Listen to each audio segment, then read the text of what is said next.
Hello guys, आज हम करने वाले हैं social research, meaning, scope and significance. तात्पर्य, इसका दायरा कहाँ तक है और इसकी आवश्यकता क्या है, इसके फायदे क्या हैं, क्या इसकी वैल्यू है हमारे जीवन में। So we are going to cover this thing. Let's start with the introduction. पहले हम थोड़ा सा बेस बना के चलते हैं। किसी भी सोसाइटी में अगर हम देखें, society means group of people, जिसकी एक सबसे छोटी यूनिट जो होती है वो फैमिली होती है। मतलब सबसे कम लेवल पे हमारी फैमिली में लोग होते हैं जो एक साथ रहते हैं। उसके बाद हमारे आसपास का एरिया हो गया, उसके बाद हमारा एक जिला हो गया या और बड़ा एरिया। तो इस तरह से बनती है हमारी सोसाइटी। तो अगर हम इसे देखें तो ये बहुत ही कॉम्प्लेक्स है, अलग अलग टाइप के लोग हैं, बहुत ही डायनामिक सोसाइटी है। मतलब कि बहुत जल्दी जल्दी चेंजेस आते रहते हैं। तो इसमें ह्यूमन बिहेवियर को अंडरस्टैंड करना, उसके क्या क्या इंस्टीट्यूशंस है, जैसे फैमिली का इंस्टीट्यूशन हो गया, marriage is as a institution हो गया, इन सभी को समझना और जो भी लीगल सिस्टम है जो इन सबको रेगुलेट करता है। तो एक साधारण हम सिर्फ ऑब्जर्वेशन की हमने एट अ ग्लांस देख लिया तो वो हमारे लिए इनफ नहीं है। हमें इसके लिए सिस्टमेटिक और साइंटिफिक फ्रेमवर्क चाहिए, जिससे हम स्टडी कर सके सोशल फिनोमिना को, जनरेट कर सके ट्रस्ट करने लायक नॉलेज। तो सोशल रिसर्च क्या है? एक सिस्टमैटिक मेथड है एक्सप्लोर करने का, एनालाइज करने का और कंसेप्चुलाइज करने का कि सोशल लाइफ क्या है, ताकि हम समझ सके और निकाल सके कि सही और वेरीफाई नॉलेज क्या है कि जिस पर हम पूरी तरह भरोसा कर सके कि जैसे ए चीज हुई और उसका बी इफेक्ट है तो वो बी इफेक्ट ही आएगा हर बार। This is something verified knowledge. ठीक है। उसके बाद a scientific undertaking by which new facts are discover और old facts verified, their inter relationships analyse and causal explanation developed. मतलब कि नए फैक्ट्स तो पता चलते हैं, ओल्ड फैक्ट जो ऑलरेडी पता हो रखे हैं वो वेरीफाई होते हैं, उनका आपस में क्या रिलेशनशिप था वो पता चलता है, और क्या कॉज एंड इफेक्ट था। जैसे मैंने अभी बताया, ए चीज करी, बी उसका असर होगा। नॉर्मल उसमें बताऊं, अगर मैंने किसी पर्सन को हिट किया तो सिंपल सी बात है, उसको चोट लगेगी ना। ये बात हमें पहले पता चल गई, हम वापस चोट मार के देखते हैं, हमें वापस पता चलता है कि हाँ, मारने से चोट लगती है। दिस इज समथिंग कि हाउ हम रिसर्च करते हैं कि इस चीज का क्या इफेक्ट होगा। जस्ट एन एग्जांपल दिया आपको। उसके बाद, it is an organised and systematic effort to acquire new knowledge about social phenomena. Phenomena मतलब जो प्रोसेस हमारी होती है। ठीक है। अगर लीगल स्टडीज की बात करें, हम लॉ चैनल पे इसको स्टडी करें, तो इसका रीजन ये है कि law and society are very much interrelated. कैसे? लॉ का पर्पस है सोसाइटी में शांति बनाए रखना।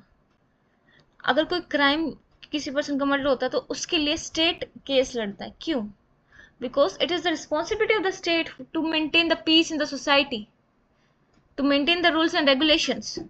ठीक है। तो इसके लिए हम पढ़ रहे हैं कि सोशल लाइफ क्या है, उसमें हम रिसर्च कैसे करते हैं और रिसर्च होती क्या है और उसकी हमें आवश्यकता क्यों पड़ रही है। मीनिंग वैसे तो मैं बात कर ही लिया ऑलरेडी कि हम आपस में रिलेशनशिप्स देखेंगे। अगर इसके एसेंशियल कंपोनेंट्स की बात करें तो सिस्टमेटिक प्रोसेस है, एक ऑलरेडी प्लान सीक्वेंस है हमारे पास, उसी को फॉलो करेंगे। हमारे पास कोई पहले प्रॉब्लम आएगी, हम उसका हाइपोथेसिस मानेंगे। हाइपोथेसिस एक अजम्पशन स्टेटमेंट होती है जो हम मान के चलते हैं कि ऐसा हो रहा है, उसके अकॉर्डिंग फिर हम रिसर्च करना स्टार्ट कर देते हैं। फॉर एग्जाम्पल हम मान ले रोहतक शहर है, इसमें लिटरेसी रेट जो है वो मतलब ओनली 25% है, वो हम एज्यूम करके चल रहे हैं। अब जो रिसर्चर है वो उस चीज को प्रूव या डिसप्रूव करने की कोशिश करता है। ठीक है। So this is the hypothesis, 25% का होना, जिसको वो कोशिश कर रहा है कि या तो प्रूव हो जाए। ठीक है। उसके बाद डाटा कलेक्शन, उसके बाद उस डाटा को एनालाइज करना। तो हमारे पास सिस्टमेटिक प्रोसेस है, साइंटिफिक अप्रोच है। जैसे साइंस वर्क करती है वैसे ही हम इसका प्रयोग कर रहे हैं इसमें। ऑब्जर्व कर रहे हैं, उसके बाद क्लासिफिकेशन कर रहे हैं, जनरलाइजेशन कर रहे हैं। अच्छा, जनरलाइजेशन क्या होता है कि हमने एक सैंपल लिया, मतलब 10 लोग हैं, उनसे हमने कुछ सवाल पूछे, उनके रिस्पॉन्सेज लिए और हम किसी एक रिजल्ट पर पहुंचे। हम उसी रिजल्ट को जो 1000 लोगों का हमारा सैंपल है उन सभी पे अप्लाई कर देते कि अगर 10 लोगों को लड़ाई में, मतलब घर में लड़ाई हो रही है तो बुरा लगता है, तो हम मान लेते कि 1000 लोगों को भी बुरा ही लगता होगा। This is generalisation. ठीक है। ऑब्जेक्टिविटी, ऑब्जेक्टिविटी मतलब पर्सनल बायस, कोई पर्सनल इंटरेस्ट ना हो, किसी एक ही साइड मेल ना ले, एक ही साइड तरफ ना ले, या फिर दूसरे के नुकसान में काम ना करे। तो सोशल रिसर्चर जो होता है वो अपने पर्सनल ओपिनियंस का यूज ना करे, ये एक आवश्यकता होती है सोशल रिसर्च की।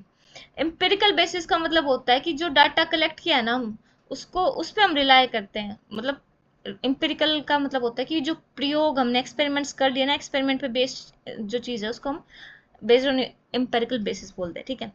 उसका लीगल डायमेंशन की अगर बात करें तो सोशल रिसर्च से हमारे लेजिस्लेशन, लेजिस्लेशन का मतलब होता है लॉस, ठीक है, उनका इम्पैक्ट पता चलता है कि हमारे लॉ जब हमने अप्लाई कर दिया सोसाइटी में, तो उसका क्या असर हो रहा है सोसाइटी पर, वो अच्छा इफेक्ट डाल रहा है, बुरा इफेक्ट डाल रहा है। मान लो हमने डाउरी डेथ का केस लॉ लेके आए, हम 498A आईपीसी लेके आए थे, हम लेके आए थे for the betterment of the those who are suffering in real. पर हो क्या रहा है, अब फिर भी इस चीज पे वापस रेगुलेशन स्टार्ट हो रही है। But in the mid time क्या हुआ कि बहुत सारे लोगों को, बहुत सारे मेन को टॉर्चर करने के लिए, जो फीमेल से वाइफ्स होती थी वो क्या करती थी, जानबूझ के उनकी पूरी फैमिलीज को लॉकअप में बंद करा देती थी। So we study the impact of legislation. ऐसा नहीं है कि हमने एक लॉ को बनाया और हम उस चीज को रिफॉर्म करने की कोशिश ना करें। उस रिफॉर्म को करने के लिए वी नीड सोशल रिसर्च। उसके बाद examine judicial behaviour and access to justice, similar to the point I just discussed. और सोशल फैक्टर्स क्या क्या हैं जो लोग को अफेक्ट करते हैं, पॉवर्टी, गरीबी कितनी है, जेंडर इनइक्वालिटी कितनी है, कास्ट के साथ क्या डिस्क्रिमिनेशन हो रहा है, क्या इफेक्ट हो रहा है कास्ट सिस्टम का सोसाइटी पे। तो जो सोशल रिसर्च है वो ट्रांसफॉर्म कर देती है लॉ को from static body of rules, कि एक बार हमने बनाया सो बना के छोड़ दिया, हम उसमें कोई बदलाव नहीं करेंगे, into dynamic instrument of social change, सामाजिक बदलाव का एक डायनामिक इंस्ट्रूमेंट। डायनामिक का मतलब होता है जो लगातार बदलता रहे, उसका एक हथियार बना देते, एक इंस्ट्रूमेंट, ठीक है। अब कुछ डेफिनेशंस हैं, learn them from for their exams, for your exam, sorry. Social research is a systematized investigation to gain new knowledge about social phenomena and problems. As it is, we have already discussed these things, guys. उसके बाद according to PV young, इन्होंने बोला कि जो social research है वो एक scientific undertaking है। अच्छा, अब मेरे प्रिय साथियों को मैं बता दूं साइंटिफिक अंडरटेकिंग का अर्थ क्या होता है। हिंदी में बोले तो वैज्ञानिक उपक्रम, मतलब ऐसा प्रोजेक्ट जो जिस पर साइंस के सभी रूल्स अप्लाई होंगे, ठीक है, वो है हमारी साइंटिफिक अंडरटेकिंग। जो लॉजिकल मेथड्स के थ्रू एम करती है नए फैक्ट्स को डिस्कवर करने के लिए, ओल्ड फैक्ट्स को एनालाइज करने के लिए, और उनका आपस में क्या सीक्वेंस है, क्या इंटर रिलेशनशिप है, क्या कोजल एक्सप्लेनेशन है, और क्या नेचुरल लॉज हैं जो गवर्न करते हैं उनको। अब हम बात करते हैं नेचर एंड कैरेक्टरिस्टिक्स, ठीक है। तो मेन 6 हैं, scientific and systematic, empirical, objective and neutral, dynamic and continuous, interdisciplinary approach, replicable. तकरीबन हमने डिस्कस कर लिया, but let's go through them once. First, एक स्ट्रक्चर्ड मेथडोलॉजी यूज करते हैं, प्रॉब्लम आइडेंटिफाई करेंगे, हाइपोथेसिस फॉर्मुलेट करेंगे, डाटा कलेक्ट करेंगे, उसके बाद उसका एनालाइज और इंटरप्रेट करेंगे। कि एक बात जो थी, जैसे हमने कहा कि हरियाणा में बहुत ज़्यादा बाहर से लोग आ रहे हैं, तो हम इस चीज़ को इंटरप्रेट करेंगे कि क्यों आ रहे हैं, फर्स्ट। बाहर के कौन कौन से आ रहे हैं, सेकंड। थर्ड, क्या हरियाणा वाले काम नहीं कर रहे, फोर्थ। बाहर की आवश्यकताएं क्या हैं जो हरियाणा में आके पूरी हो रही है, ऐसा क्या है। तो इस तरह से हम इन चीज़ों को, जो डाटा हम कलेक्ट कर रहे हैं, रीजंस को, उनको इंटरप्रेट करेंगे, ठीक है। जैसे स्टडी है, मतलब एक स्टडी करी हमने, rising cyber crime, you know very well, computer related things, blah blah blah, use करते हैं स्टेटिस्टिकल डाटा हमने करा, केस एनालिसिस किए, ट्रेंड इवेलुएशन करा, जैसे आज बहुत ज़्यादा हो रहा है, तो ये सारे हम साइंटिफिक तरीकों से डाटा कलेक्ट करते हैं कि कितने इफेक्ट हुए, क्या क्या चीज़ें हुई, क्या किन चीज़ों से कॉज हुआ, ठीक है। उसके बाद empirical in nature, it is based on observable and verifiable data, किसी स्पेकुलेशन के बेसिस पर। स्पेकुलेशन मतलब ये नहीं कि मन गढ़ंत कहानियाँ या फिर कुछ अपने मन में इमेजिन करके चल रहे हैं, उनके बेसिस पर सोशल रिसर्च वगैरह इफेक्ट लगा रहे हैं। जैसे हमने एज्यूम करने के बजाय कि अनएम्प्लॉयमेंट से क्राइम होता है, एक रिसर्चर क्या है, वो पहले क्राइम की स्टेटिस्टिक्स देखेगा, फिर उसके बाद देखेगा कि जो क्राइम करा जिस बंदे ने, उसका बैकग्राउंड क्या था, एक का नहीं बहुत सारे लोगों का, कि वो पहले क्या करता था। अगर सच में अनएम्प्लॉयमेंट है तो फिर व्हाइट कॉलर क्राइम्स तो होने ही नहीं चाहिए। सो इस तरह से वो रिलेट करता है कि क्या क्या चीजें हैं जो इन चीजों को कंट्रीब्यूट कर रही है। उसके बाद objective and neutral, the researcher must remain unbiased and detached, उसे अपनी पर्सनल भावनाएं इसमें नहीं डालनी है, ठीक है। डायनामिक एंड कंटिन्यूअस है, फिजिकल साइंसेस से अलग। सोशल रिसर्च जो है वो फ्लूइड ह्यूमन बीइंग्स से डील करती है, तो जैसे जैसे कल्चरल नॉर्म्स ह्यूमन बिहेवियर्स बदलते रहेंगे, उसी तरह से हमारी जो सोशल रिसर्च है उनके रिजल्ट्स भी बदलते रहेंगे। जैसे फैमिली स्ट्रक्चर जॉइंट से न्यूक्लियर पर आ चुका है, और न्यूक्लियर से मेरे को तो लग रहा है आजकल लोग तो सिंगल पे जा रहे हैं कि शादी क्यों करनी है। Good decision by the way. खैर खैर वो लोगों की अपनी सोच है। So it requires a continuous study. उसके बाद interdisciplinary approach, social research integrate करता है कि sociology, law, economics, political science और भी बहुत कुछ। बहुत बार हम हिस्ट्री को भी इंक्लूड कर लेते हैं कि क्या कैसे कैसे हमारी चीज़ें होती आ रही हैं। So it is not restricted to one sphere, इसमें हमारी बहुत सारी चीज़ें भी हो जाती हैं, जैसे इकोनॉमिक्स, फाइनेंशियल चीज़ें कैसी चल रही हैं, पॉलिटिकल साइंस, कौन रूलिंग पार्टी है, वो क्या ऑर्डर्स कर रही है, क्या उसे हमारी सोसाइटी पर असर पड़ रहा है। तो एक चीज़ नहीं है। अच्छा जैसे इन्वायरमेंटल लॉ हो गया, वो भी हमारा इन्वायरमेंट कैसा है, वो सारी सारी चीज़ें हमें रीड करनी पड़ेंगी। ऐसा नहीं कि हमारा इसका स्फेयर बहुत ही रेस्ट्रिक्टेड हो, नो।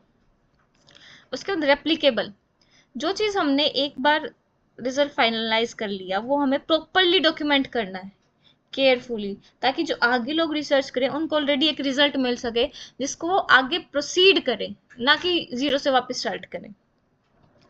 उसके बाद स्कोप ऑफ सोशल रिसर्च, अगर सब्जेक्ट मैटर की बात करें तो सोशल इंस्टीट्यूशन हमारे पास फैमिली हो गया, रिलीजन हो गया, एजुकेशन हो गया, रिलेशनशिप है, मैरिज हो गया, शादी शादी। उसके बाद किनशिप हो गया, रिश्तेदार, those who are related by blood or not sometimes, social problems, crime, poverty, corruption। उसके बाद मेथडोलॉजिकल स्कोप, इसमें हमारे क्वांटिटेटिव मेथड्स हो सकते हैं, जैसे हम सर्वे कर सकते हैं, स्टैटिस्टिक्स से पता लगा सकते हैं। उसके बाद हम इंटरव्यू कर सकते हैं, that is under the qualitative methods, जब हम दूसरे से क्वेश्चन पूछते हैं और उनके आंसर से पता लगाते हैं चीज़ों का, या फिर ऑब्जर्व करते हैं। कंपैरेटिव एंड एक्सपेरिमेंटल मेथड्स भी हम इसमें यूज कर सकते हैं, जैसे हम क्वेश्चन का पता करते हैं बहुत बार वोटिंग बिहेवियर, एग्जिट पोल निकालने के लिए, ठीक है। उसके बाद लीगल सोशो लीगल स्कोप, हमारे लेजिस्लेशन कैसे काम कर रहे हैं उनका इवेलुएट करने के लिए, जुडिशियल ट्रेंड कैसे जा रहा है उसको स्टडी करने के लिए, ह्यूमन राइट्स कैसे इन्फोर्स होंगे, क्या वो अप्लाई हो भी रहे या नहीं होते, लॉ में जो रिफॉर्म की आवश्यकता है उसको रिसर्च करने के लिए हम इन सभी चीज़ों में सोशल रिसर्च का यूज़ करते हैं। अच्छा जैसे एग्जांपल दे रखा है हमने कि जो स्ट्रिक्ट रेप लॉज हैं क्या उन्होंने इम्प्रूव किया है कन्विक्शन रेट्स को। अगर हम अपने डिस्ट्रिक्ट कोर्ट में जाए तो इसका आंसर है नो। हो सकता है स्लाइटली, बट अगर इन रियल देखे तो वही करप्शन वाली चीज़ें देखे चल रही है, बहुत ज़्यादा चल रही है। Lawyers, be honest man to your soul. उसके बाद फंक्शनल स्कोप, डिस्क्रिप्टिव मतलब फैक्ट्स को डिस्क्राइब करते हैं, डायग्नोस्टिक मतलब क्या कारण है उसका पता लगाते हैं, प्रेडिक्टिव फोरकास्ट करते हैं ट्रेंड को, मतलब भविष्यवाणी काइंड ऑफ, ठीक है, कि ये चीज़ हुई है तो इसके बाद नेक्स्ट ये होने वाली है, हम अपनी रिसर्च से पता लगा सकते हैं। This is something based on experience also, right. उसके बाद प्रेस्क्रिप्टिव सजेस्ट करते सॉल्यूशंस कि ये चीज़ हुई थी, इसको ठीक करने के लिए आप ये तरीका यूज़ करिए। नेक्स्ट हमारी सिग्निफिकेंस क्या है, सोशल नॉलेज की डेवलपमेंट की, साइंटिफिक नॉलेज की डेवलपमेंट के लिए बहुत आवश्यक है। Social research expends and defines knowledge by testing theories अलग अलग and discovering new facts. Research answer the question की व्हाट क्या हुआ, कहाँ हुआ, कब हुआ, कैसे हुआ, क्यों हुआ, सोशल लाइफ और इंस्टीट्यूशंस ऑफ मैन में कहाँ कब क्यों किस लिए हो रहा है, ये सारी चीज़ें पता करने की कोशिश हम करते हैं। आधी सच्चाई क्या है, पूरा झूठ क्या है, सुपरस्टिशंस, मनगढ़ंत कहानियां, सभी इस चीज़ के एग्जाम्पल है कि क्यों क्या कैसे हो रहा है। तो discovery and understanding of facts help to remove such distortions, जो ये मनगढ़ंत कहानी उन चीज़ों को हटाने का, और हमें अवेयर बनाता है कि हमारी जो अंडरस्टैंडिंग है वो सोशल रियलिटी के लिए बढ़े। रिसर्च जो है वो इंटेंसिफाई करती है हमारी नीड को नॉलेज के लिए, और रिवील करती है प्रीवियसली अनसीन सोशल मिस्ट्रीज को, जो जो पहले हमारी क्वेश्चन है जो हम सोल्व नहीं कर पा रहे थे, साइंटिफिक रिसर्च के थ्रू, सोशल रिसर्च के थ्रू हम उन चीज़ों को पता लगाते हैं। जैसे अर्बनाइजेशन की अगर हम स्टडी करते हैं कि शहरीकरण, तो हमें पता चलता है कि माइग्रेशन पैटर्न कैसे हो रही है, कि why people are moving toward cities, leaving their homes, leaving their parents, leaving their loved ones. So ये हमें पता चलता है कि for development it is necessary, for earning their livelihood it was necessary. Second, basis for policy formulation, जो government policies है वो increasingly based है एम्पेरिकल रिसर्च पे। एम्पेरिकल रिसर्च मतलब जहाँ हम पहले प्रयोग करते हैं, उस चीज़ को अप्लाई करके देखते हैं, उसके बाद जो हमारा रिजल्ट आता है उस पे चलते हैं। जैसे अभी रिसेंटली हमारी जो मनरेगा स्कीम है उसको हमने वी राम जी समथिंग करके चेंज कर दिया है, ठीक है। तो जैसे जो भी डाटा है पॉवर्टी से रिलेटेड, तो कैसे जो मनरेगा जैसी स्कीम है वो हमें हेल्प करेंगी, तो ये सारी चीज़ें सोशल रिसर्च के थ्रू हमारा बेस बनती है। इंस्ट्रूमेंट ऑफ सोशल रिफॉर्म, जो भी सोशल इविल्स है, अब अगर हम लॉ बना रहे हैं, हमें ये पता ही नहीं होगा कि मेन समस्या क्या है, तो हम किस चीज़ को रोकेंगे, ठीक है। तो ये सोशल रिसर्च से हमें पता चलता है कि सोसाइटी में क्या सोशल इविल्स हैं, क्या कुरीतियाँ चल रही हैं। इवेल्युएशन ऑफ लॉस, कोई हमने लॉ लगाया था वो कितना इफेक्टिव हुआ। Problem solving tool, root cause क्या है वो पता करेंगे, उसके बाद उसके रेमेडीज सजेस्ट करेंगे। प्रमोट साइंटिफिक टेम्पर, सी जब हम कोई भी सोशल रिसर्च कंडक्ट करते हैं तो हमारा पास पेशेंस होना बहुत ज़रूरी है, because sometimes it's a slow process.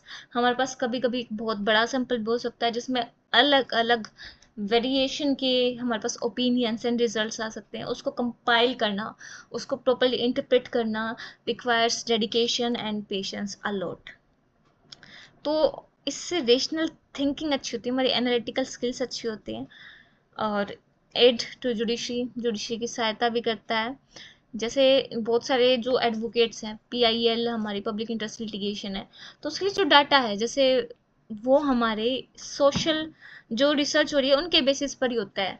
कि हमें कोई रिपोर्ट आई जिसमें बोल रहे थे कि भैया डाउरी डेथ बहुत ज़्यादा हो रही है, सोशल रिसर्च हुई और ये पता चला कि महिलाओं के साथ घर में बहुत ज़्यादा समस्याएं आ रही हैं कि भाई तुम हमें पैसे ला के दो, इस तरह की चीज़ें। And some good person who is aware of the rights और sometimes for publicity as well, however, तो वो क्या करता है, सुप्रीम कोर्ट में जाके फाइल कर देता है इस चीज़ को कि भैया ऐसे ऐसे समस्या आ रही है। तो कई बार ये डाटा हमारी जुडिशरी में भी प्रयोग किया जाता है। सोशल प्लानिंग एंड डेवलपमेंट, जो हमारा सोशल रिसर्च है वो कोशिश करती है एक हायरार्की ऑफ सोशल फैक्ट्स बनाने की और उनमें एक कॉजल रिलेशनशिप एस्टेब्लिश करने की, ताकि प्रेडिक्शन हो सके। जैसे मैंने स्टार्टिंग में बताया था वीडियो की कि ए चीज़ हुई तो उसका रिजल्ट बी आएगा कुछ देर बाद, ठीक है। तो जैसे ये ए हुई हम उसको प्रेडिक्ट कर सकते हैं कि नेक्स्ट होने वाली जो चीज़ है वो है बी, ठीक है। हावेवर ये चीज़ भी सही है कि एग्जैक्ट नहीं होती सोशल रिसर्च में, बट इट रियली हेल्प्स। अब लिमिटेशंस की बात करें, कॉम्प्लेक्सिटी बहुत ज़्यादा है सोशल फिनोमेना में। जैसे जो ह्यूमन बिहेवियर वो खाली एक चीज़ से नहीं, वो मल्टीपल चीज़ों से इफेक्ट होता है। मानव मन है बहुत चंचल है, बहुत सारी चीज़ों का असर पड़ता है। जैसे इकोनॉमिक है, फाइनेंशियल कंडीशन कैसी है, कल्चर कैसा है उसका, राजस्थान का है अलग वहाँ कल्चर है, गुजरात में अलग कल्चर है, हरियाणा में अलग है, उस साइड पहाड़ों में चले जाओ वहाँ अलग चीज़ें हैं। एंड इवन रीजनल बेसिस पर ही बहुत सारी चीज़ें फ़र्क है। दूसरा साइकोलॉजिकल असर क्या है कि किसने कुछ कहा उससे उस टाइम पे वो रिएक्ट नहीं करता, बाद में रिएक्ट करता है, ठीक है। तो साइकोलॉजिकल चीज़ें भी इफेक्ट करती हैं। एग्जैक्ट कोज और रिलेशनशिप हमें बहुत बार पता नहीं लग पाता है। जैसे मैंने ए और बी वाली बात बताई, अब वो बी ए और ए से बी तब बन रहा था जब एक सी नाम की चीज़ हमेशा प्रेजेंट थी, ठीक है। फॉर एग्जाम्पल बहुत आसान सा उदाहरण देती हूँ। मम्मी को गुस्सा आया, उनने बेलन फेंक के मारा, गुस्सा आएगा। कई बार ये चीज़ हुई तो मम्मी को गुस्सा, सी बेलन की उपलब्धता, बी मारा और आपको हिट हो गया बेलन से। नेक्स्ट सिचुएशन हो सकता है वो कोई किसी और यंत्र का प्रयोग करें और उसको मार दें, तो हर बार सेम चीज़ से नहीं पिट रहे ना आप। बस थोड़ा सा फनी एग्जांपल हो गया बट कुछ कुछ ऐसी चीज़ें कि हर बार वो चीज़ सेम हो ऐसा ज़रूरी नहीं, क्योंकि मल्टीपल थिंग्स हैं जो अफेक्ट करती है। जैसे क्राइम है, उसको हम खाली ये नहीं कह सकते कि भैया पोवर्टी ही एक कारण है। एजुकेशन की कमी हो सकता है, एनवायरनमेंट हो सकता है, पीयर इन्फ्लुएंस तो बहुत ज़्यादा होता है एक रीज़न। उसका लैक ऑफ कंप्लीट ऑब्जेक्टिविटी, जैसे रिसर्च बायस, पर्सनल जो मेरे बिलीव्स होंगे, अगर मैं सोशल रिसर्चर हूँ तो कहीं ना कहीं वो मेरी इंटरप्रिटेशन को भी अफेक्ट करेंगे। उसका सिलेक्शन बायस, मैं कई बार हो सकता है बहुत ही कन्वीनियंट सैंपल चूज करूँ। आजकल जो रिसर्च करते हैं बच्चे, उनका मैंने बड़ा देखा है, but they do, they go, sorry they don't do actually समस्या यही है। वो क्या करते हैं, एक गूगल डॉक्यूमेंट वाली फाइल बना देते हैं और उसको अलग अलग ग्रुप्स में भेज देते हैं कि भाई तुम अपने ओपिनियंस लिख के भेज दो, just mark your opinion and submit. बहुत ईजी है, घर बैठे सारी चीज़ें सोल्व हो जाती है, बट समस्या दूसरी है। जब तक हम किसी पर्सन से पर्सनली इंटरेक्ट नहीं करते, उनके एग्जैक्ट भाव को हम नहीं समझ पाते, because if a person is given something की चॉइस उसको ज़्यादा देर तक दे दी जाए किसी चीज़ पे सोचने की, तो कहीं ना कहीं उसका जो इंस्टेड वाला आंसर था वो चेंज हो जाता है। ठीक है। उसके बाद वैल्यू जजमेंट, कई बार कल्चर और मोरल वैल्यूज भी अफेक्ट करते हैं हमारे कंक्लूजन को। एक रिसर्चर है जो स्टडी करा जेंडर रोल्स को, तो हो सकता है वो अनकॉन्शियसली इंटरप्रेट करे data according to his personal ideology. कोई पर्सन है वो वुमेन को पसंद ही नहीं करता, तो कहीं कैसे इंटरप्रेट करे कि वो womens are succeeding in their fields more than man. Ego hurt हो जाएगी ना भैया।